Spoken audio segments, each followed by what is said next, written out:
I don't know what I was thinking. I just basically said, like, look, dude, put your manager on the phone. If she's hiring for this role, like I can just, make it happen. Somehow I got on the phone with her. Maybe she just heard how enthusiastic I was and like willing to do anything, and basically convinced her to let me like interview, even though I didn't have that much experience for it. Hopped on the phone with her on like, let's say a Tuesday, and I told her, she's like, okay, like, well, when do you want to come in for an interview? We're in the Bay Area. I was like, I'll be there tomorrow morning. And she's like, what? Like, that's like a 6 hour drive and it's 4 p.m. right now, or whatever time it was. And I was like, yeah, I'll just drive right now, or I'll drive after dinner, drive all night. I'll be there in the morning and then I'll drive back. She's like, whoa. She's like, okay, that's intense. Welcome to Latinx in Power, a podcast hosted by Thaisa Fernandes.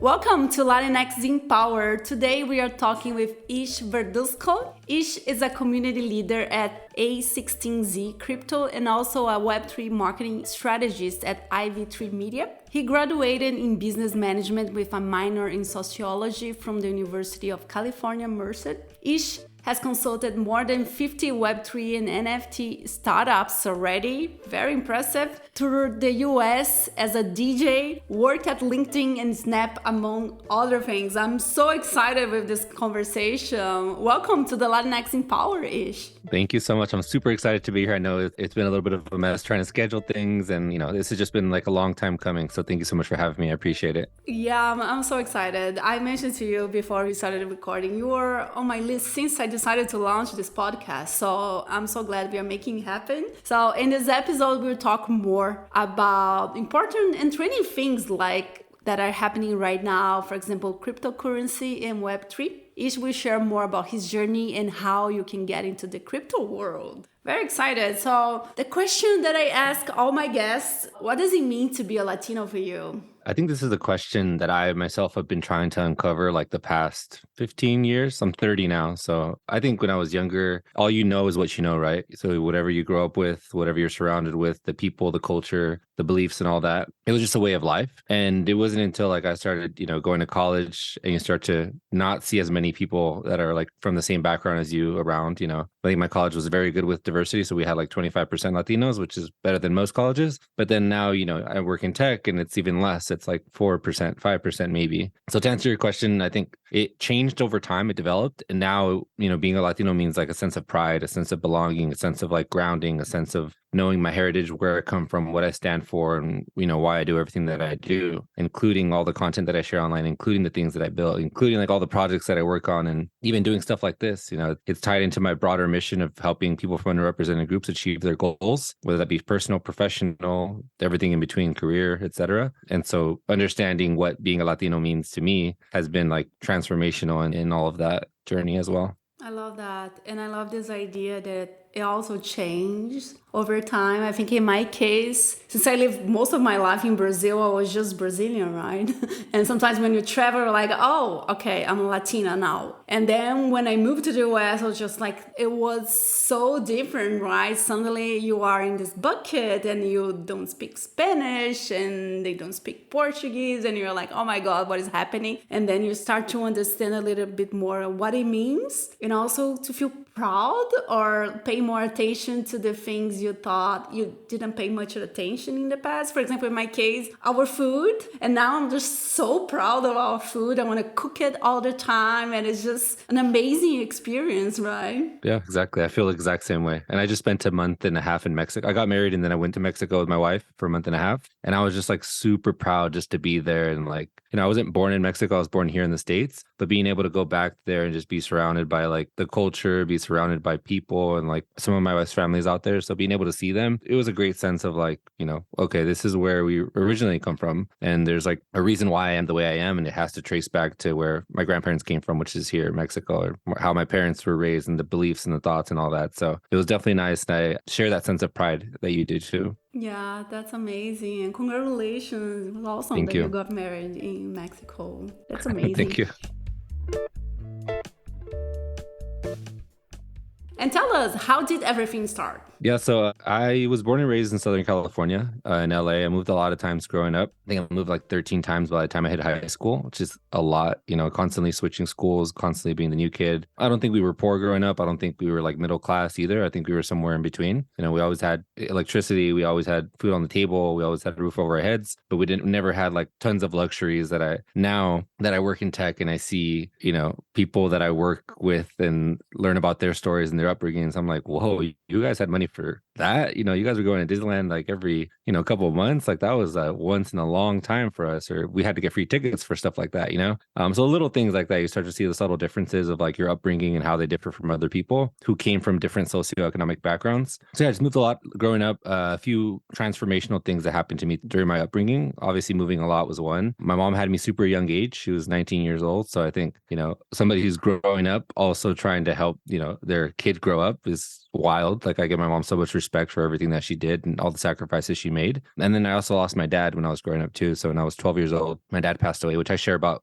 openly all the time. I think that taught me a lot about time and energy is like precious. We shouldn't take it for granted. And so I think, that experience going through that at such a young age shaped me and made me be a lot more self-aware and acknowledge how I spend my time and who I spend my energy with. And, just if I have something that I want to go after, I'm just going to go for it because like I saw firsthand that like life is not, we shouldn't take it for granted. So that's kind of like my upbringing. That's how it all started. Growing up, I was always like a tinker. Like I always like creating things, hustling things, selling things, building things like Legos with cardboard boxes. And like I would go to the ice cream man and like buy hot Cheetos for like $1. And then I would take them to school in like my backpack. We weren't allowed to have hot Cheetos for some reason, like candy and stuff. So I would flip them for like $3, $4, $5 to the kids. And so like I've always had this sense of like, I guess, entrepreneurship and like strive to try to like build things and see like what's possible. And you can see it as a thread throughout my entire career, things that I've just kind of built and things that I've thought of and just say to myself like, I wonder what would happen if I tried to create it. And then the next day I find myself like thinking about it nonstop and then actually doing it, That's incredible. And it's so incredible how things, in one way or another, they are kind of like connected, right? Probably when you were a kid, you never thought, oh, I'm an entrepreneur. You have no idea. I'm just like, let's make some money and like, get some hot Cheetos. And now you're just like realizing how things are kind of connected and kind of like help you with the things you're doing at the moment. And I love how open you are about your upbringing, your culture and everything. Is very, very inspiring to see. And you talk a lot about your journey entering tech. I think this is great. It's so inspiring. I can see how definitely help other folks to even try, because sometimes we might feel, oh, I'm not going to try it. It's like 3%, whatever percent, I don't want to try. I don't want to risk. But no, we should definitely try it. So I'd love to hear more how you broke into tech at age 22. Landing your dream job at LinkedIn. How was the process?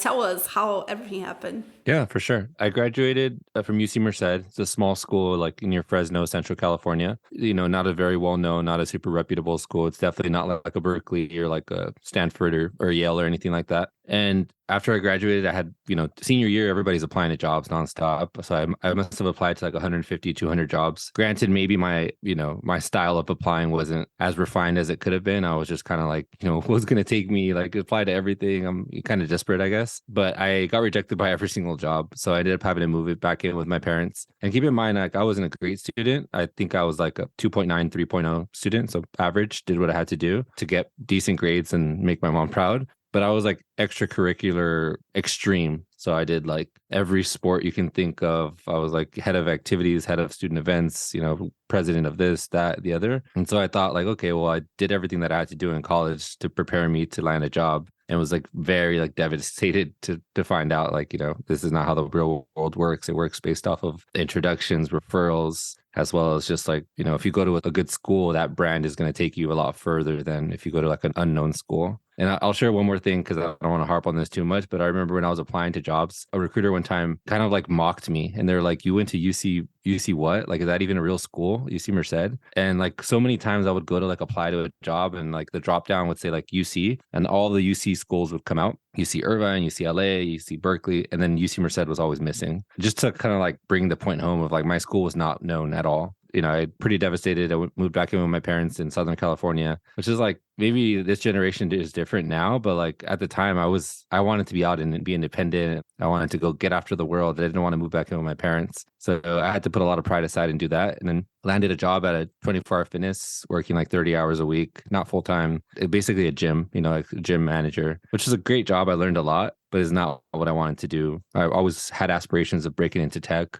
Specifically, I always wanted to work at LinkedIn, Twitter, or Snapchat. Those are the three companies that I always just admired and looked up to. And so every night that I would work my shift and come home, have dinner with my family, and then I would just apply to jobs every single night. I was like, well, this is barely cutting it to pay the bills. Like, I'm helping my mom out with some bills. I'm like, able to buy stuff here and there, but this is not the route that I want to go, and eventually stumbled upon like a contract job. And you and I know what contract jobs are, but for people who are listening, basically it's not a full-time job. Like, you're working there for X amount of months and you can be let go at any time. Once that contract is up, you're pretty much asked out of a job most of the times, unless you get converted to full-time. And found an events job, and I had tons of experience as a student doing events. So I figured, oh, this is perfect for me. And this is where I'll kind of break down the story, because I think it's interesting for people. When I tell people that I broke into tech, I literally broke through the back door, crawled in through the window, and then like through the kitchen to like break into tech. Because most people, I would say like, I don't know, 75 to 90% of people, when you ask them, oh, how'd you land your first job in tech? Or how'd you get into this? How'd you get into tech? Usually it's, oh, a recruiter hit me up. They sent me a message on LinkedIn, or they emailed me and they said, hey, we looked at your background and we thought you'd be a great fit for this role. Would you like to apply? Set up some time for the call, whatever. Mine was like the opposite. Like, I found the role. It was a contract job. I was kind of at a disadvantage. I was living in Southern California. I would have to move to San Francisco. But first, I had to try to get a job or an interview first. And luckily, I had a friend who I went to school with. He was a contractor who had just started at LinkedIn. And long story short, I begged him to like put the hiring manager on the call, like on the phone. I don't know what I was thinking. I just basically said, like, look, dude, put your manager on the phone. If she's hiring for this role, like, I can just, make it happen. Somehow I got on the phone with her. Maybe she just heard how enthusiastic I was and like willing to do anything, and basically convinced her to let me like interview, even though I didn't have that much experience for it. I hopped on the phone with her on like, let's say a Tuesday. And I told her, she's like, okay, like, well, when do you want to come in for an interview? We're in the Bay Area. I was like, I'll be there tomorrow morning. And she's like, what? Like, that's like a 6-hour drive and it's 4 p.m. right now, or whatever time it was. And I was like, yeah, I'll just drive right now, or I'll drive after dinner, drive all night. I'll be there in the morning and then I'll drive back. She's like, whoa. She's like, okay, that's intense. She's like, no, you can have till like Thursday or Friday. So she gave me an extra 2 days. I still drove up that night, stayed with a friend, crashed on their couch, went with the full suit. Like, that's very not a tech thing to do. And I didn't understand that culture. I went in a legit full suit with like a portfolio. I went to go, to Staples and printed out my resume. And I also did an interesting type of cover letter. So I started to think of like, okay, well, I have to stand out somehow in this interview. So I copied like the New York Times front, like, the cover. And instead of all like the New York Times language, I started using the job description language and inverted it so that all of my experience spoke to what they were looking for in the job. And I printed it out, took it, handed it to every person that I spoke with. But before I started interviewing, got a call from the hiring manager, and she was like, hey, Ish, like, sorry to let you down, but before you come into interview, I kind of wanted to tell you, we filled the contract events role with somebody who had like, they basically went and got their master's in events and had been working for like 10 years. She was like, but if you still want to come in, there's a recruiting coordinator job that's open and available. And again, for the people who don't work in tech, or maybe you do know tech,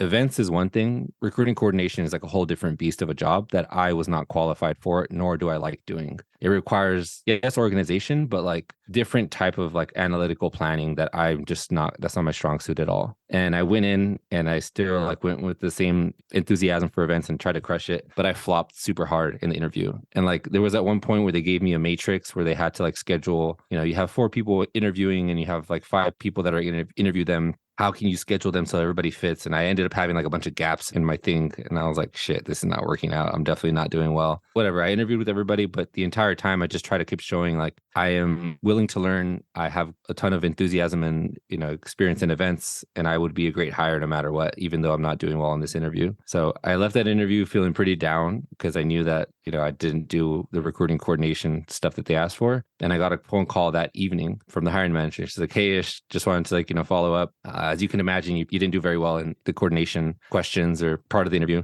but you showed so much enthusiasm in events that we decided that we're going to open up a contract events role just for you. And one more pause because like this is like super unheard of in tech. Since then, I don't think I've ever heard of another. I've worked in tech for 8 years. I've never heard of anybody else where you interview for a role, end up getting a different role, that they open up a new role just for you or just for that person. So that was like my way into tech.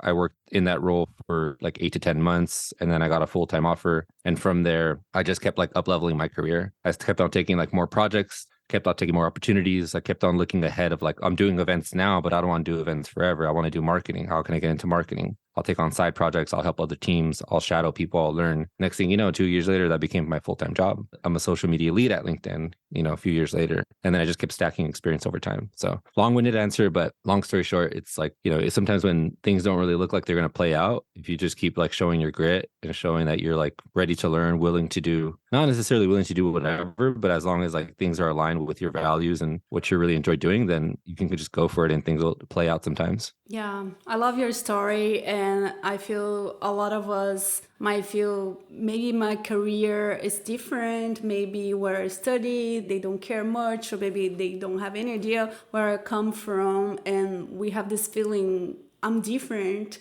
But also it can be strange, right? You can think about different solutions and doing something they never thought of. Like, first of all, like printing something, it's already something very different for tech, right? Having your resume printed, oh my God, this is very different already. And doing the cover the way that you did. And I think after I started to interview people, I realized that a lot of the times people get stuck in a sense, oh, I need to have all the experience, I need to check all the boxes, I need to be ready 100%. But a lot of the times, showing how excited you are, how that job is important to you, and that you are a person that can get things done, can learn, it's more important than anything else, because checking all the boxes, sometimes it's almost impossible, right? It's very difficult, but having someone there as a manager that you can count 100% and she'll get things done. Maybe she don't know, but she's going to learn and I trust her. This is amazing. I think it's every manager's dream, right? Exactly. Yeah. Like you said, you don't always need to have all the experience. Like if you have some experience, or you just show that you're so willing to learn and go out like above and beyond, and you can show experience and responsibilities that you've done in other fields or other projects, like that's usually more than 90% of the people, that are just going to like ask for a handout. You know what I mean? Yeah, absolutely. And I think another thought of like, for some of us who have this feeling, I'm different. Sometimes in an organization, they are doing the same thing over and over and over. It might be working, right? And it could be better. But maybe if someone comes and have another idea, decide to do something different, this is a plus as well. So don't feel bad about like feeling different. It can be a really good thing, actually.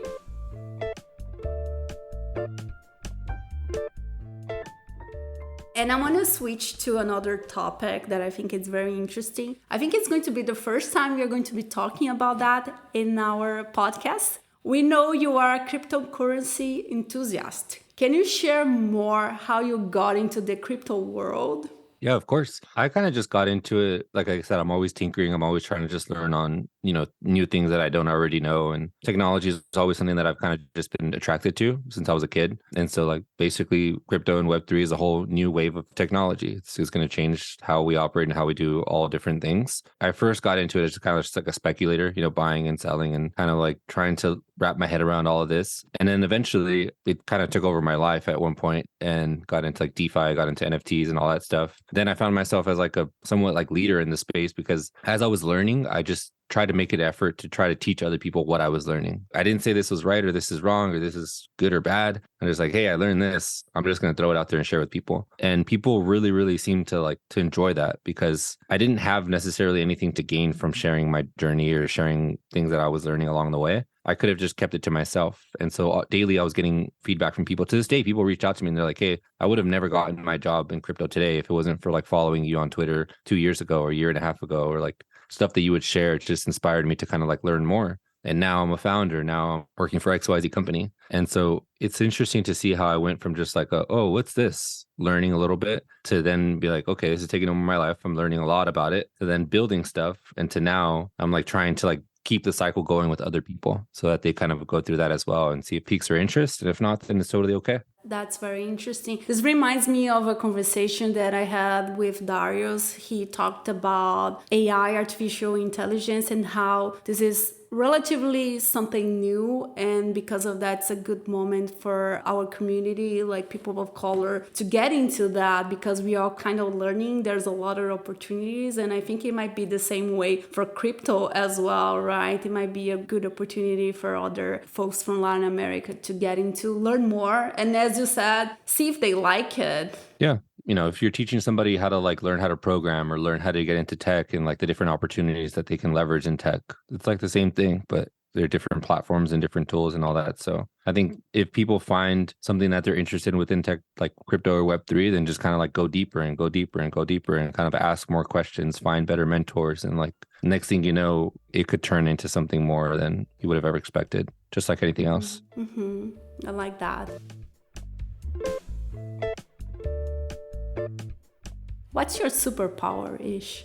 I was thinking about this recently because I've been kind of shifting my narrative online. I don't want to be like known as like the crypto person. I don't want to be known as necessarily just like the marketing guy. And I've been trying to figure out like, what do I do effortlessly better than most people that I know? And I think it comes down to two main things, and they kind of like work with hand in hand with one another. One of them is giving my upbringing that I kind of told you about, like moving around a lot growing up, always being the new kid on the block and being super involved always in lots of different things. Since I could remember, since like second grade, I was always doing a few things at once, doing baseball, doing different sports at the same time. In high school, doing different clubs and activities and sports at the same time. And then college, doing the same thing. Now I'm doing the same thing, doing a podcast, building businesses on the side, working a full-time job. And so because I've always just had my hand in different things, I've met so many people from all different backgrounds. I DJed for 10 years. I've met some incredible people that like the average tech person would never meet, And so I think my superpower is like being a super connector within and amongst lots of different people. I can be in a room, with a bunch of tech people and automatically think of like, okay, well, you need to meet this one person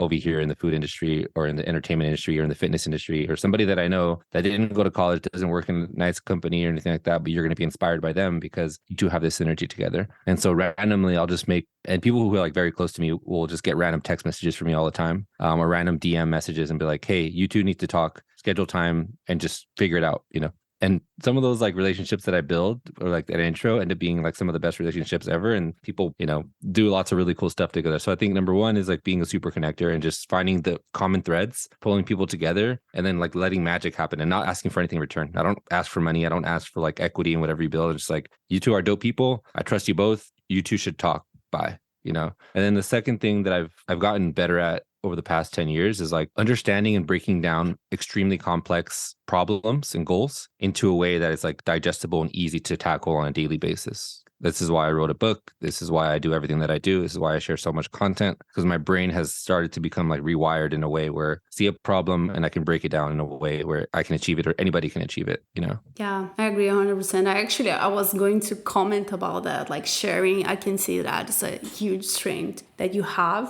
And I read your book. I love to see folks from Latin America writing books. And can you share more about your book, Successful People Get Ish Done, and how was the process of writing it? I love to inspire other folks to write books. We need more Latinx folks writing books. Yeah, of course. So I did like almost 1,000 hours of research on like very, very successful people: Bill Gates, Michael Jordan, Ariana Huffington, Tim Ferriss, Rob Dyrdek, David Goggins, everybody you can think of from many different industries. And I started to just like figure out like, or try to think, what do they all have in common? What do they all do? What have they all done? And how do they like perform at this level? And I found a lot of commonalities, and I've summarized the top 7. So I'll run through 2 or 3 of them. One thing that I found that they all do very well. At first, it was more of like understanding who they were, but I couldn't figure out a word for it. And the first thing that came to mind was like, okay, well, they're so self-aware. All right, everybody's so self-aware. Everybody's at the highest tier of level. They're so self-aware and they're like present with who they are. But I couldn't understand a way. How do you teach a 5-year-old to be self-aware? How do you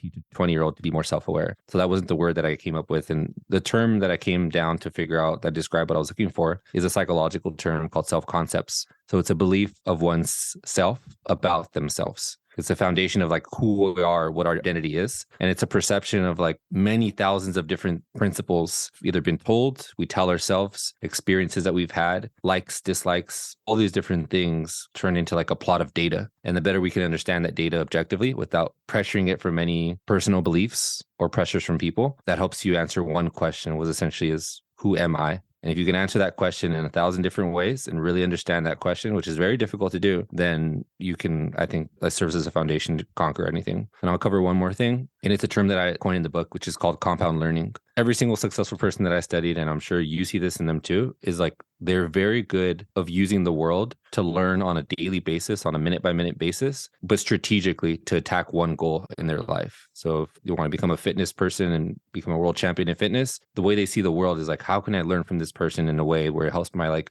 mental strength, helps stretching, all this stuff to go towards this one goal. And so they guide conversations to get certain outcomes and certain answers and helps them, tackle towards that goal. The second part of compound learning is like they learn on a daily basis, like strategically, 20 minutes a day, 50 minutes a day, in the morning, in the evening. And over time, this compounds on one another. And years and years and years later, you're like light years ahead of the competition because you've made an objective effort to try to do it on a daily basis. So that's kind of like 2 snippets of the book. The writing process was intense. I tell people all the time it was the most difficult thing I've ever done. And I think I did an okay job. I think I could have done better if I was a better writer. But going into it, I didn't consider myself a writer at all. So going through that process, it made me like learn how to write. I had to hire a coach. I had to hire an editor, 2 editors to help me like clean it up because the first publish that I did was not that great. And so I consider myself somebody who's accomplished a lot of really cool things. And that was still one of the most scariest things in my life. So if other people are interested in somewhat writing a book, I would say go for it. Start small and then build on it. You can always write more books,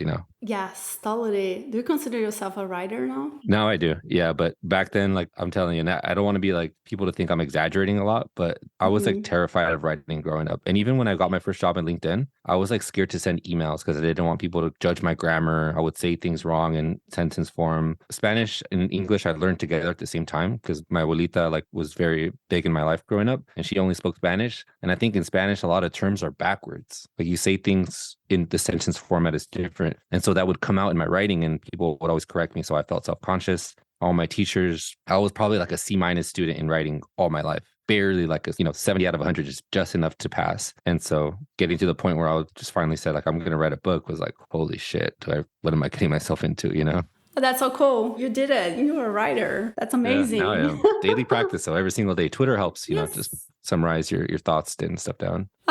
That's amazing. And where people can find you, we are going to link everything in the description of your episode. Share with us. I think the best way to find me is Twitter. So it's Ish Verduzco. And if you don't use Twitter, I would say probably Instagram. I share a lot of like my daily behind the scenes stuff. When I wake up, what do I eat? What do I do? Thought process. Twitter is more of like my brain. What am I thinking? What do I know? What have I learned? Instagram is more of like, what's my day-to-day look like? So if you want to connect, that's kind of where you could find everything. And thank you so much for having me. This was good. I think being able to kind of digest some of the stuff that I've been thinking about for a long time or for a while is cool because it makes me be able to be more self-conscious about it or like self-aware of it, So adding to like my self-concepts as well. That's amazing. Thank you so much for your time. I learned a lot. It was very inspiring. And yeah, thank you. And that's it for today, everyone. I hope you enjoyed this conversation. Definitely loved it. I learned a ton. And we have more. We'll have more episodes coming. We prepare a bunch of different episodes that we'll have until the end of this year. And see you soon. Thank you so much.